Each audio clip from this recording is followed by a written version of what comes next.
যে এই হামলার সাথে সরকার জড়িত, শুধু পল্টন ময়দান নয়, সারা বাংলাদেশ অবরোধ করা হবে। এই সরকার বিপ্লবীদের সাথে বেইমানি করেছে, প্রতারণা করেছে।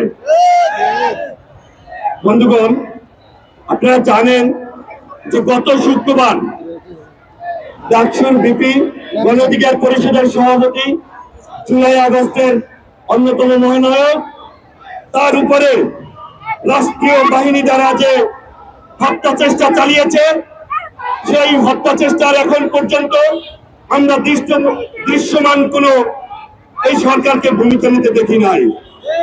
অতএব এর থেকে বোঝা যায় যে এই হামলার সাথে সরকার জড়িত, এবং যারা এই হামলার সাথে জড়িত আছে, আমি এই সরকারকে অনুরোধ জানাবো, যারা এই রাষ্ট্রীয় বাহিনী দ্বারা যে হত্যা চেষ্টা চালিয়েছে, এই হামলার সাথে যারা জড়িত আছে, তাদেরকে চিহ্নিত করে আইনের আওতায় আনতে হবে এবং দৃষ্টান্ত শাস্তি দিতে হবে। অন্যথায় আপনারা দেখেছেন আজকে এই যে পল্টন ময়দান, গণ অধিকার পরিষদের নেতাকর্মীরা শুধু পল্টন ময়দানকে ঘেরাও করেছে। যদি এই হামলার কোন দৃশ্যমান যদি ব্যবস্থা আমরা না দেখি, তাহলে শুধু পল্টন ময়দান নয়, সারা বাংলাদেশ অবরোধ করা হবে।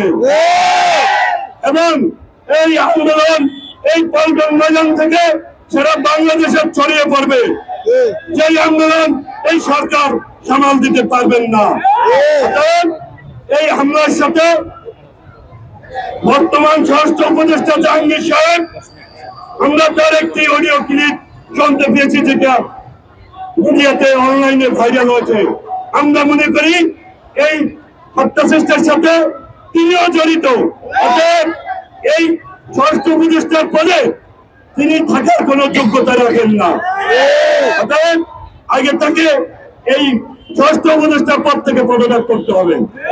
বন্ধুগণ, আমরা দেখেছি এই বিপ্লবের পরে 5ই আগস্টের পরে সেনাপ্রধান একটি বক্তব্য দিয়েছিলেন। সেই বক্তব্য দিয়েছিলেন, তিনি বলেছিলেন আমি আপনাদের দায়িত্ব নিয়েছি।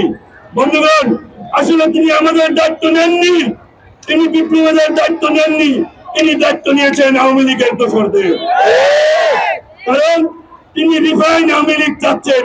তাহলে কি তিনি বিপ্লবীদের দায়িত্ব নিয়েছেন নাকি আওয়ামী লীগের দায়িত্ব নিয়েছেন?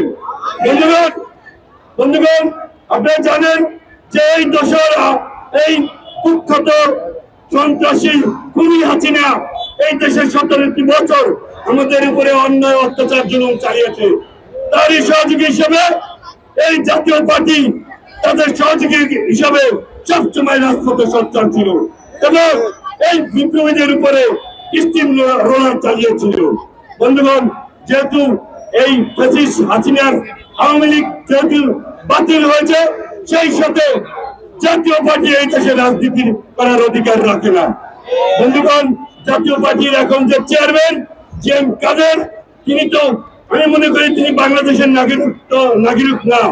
কারণ তিনি ভারত গিয়ে মিটিং করে এসে বাংলাদেশের মানুষদের কাছে সেই মিটিং এর জবাব দিতে পারছেন না। তিনি বলছেন যে আমি কি মিটিং করেছি সেটা ওই দাদাদের কথা ছাড়া আমি বলতে পারবো না।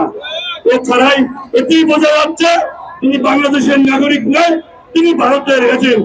অর্থাৎ এই দেশে কোনো ভারতের এজেন্টের ছাই হবে না।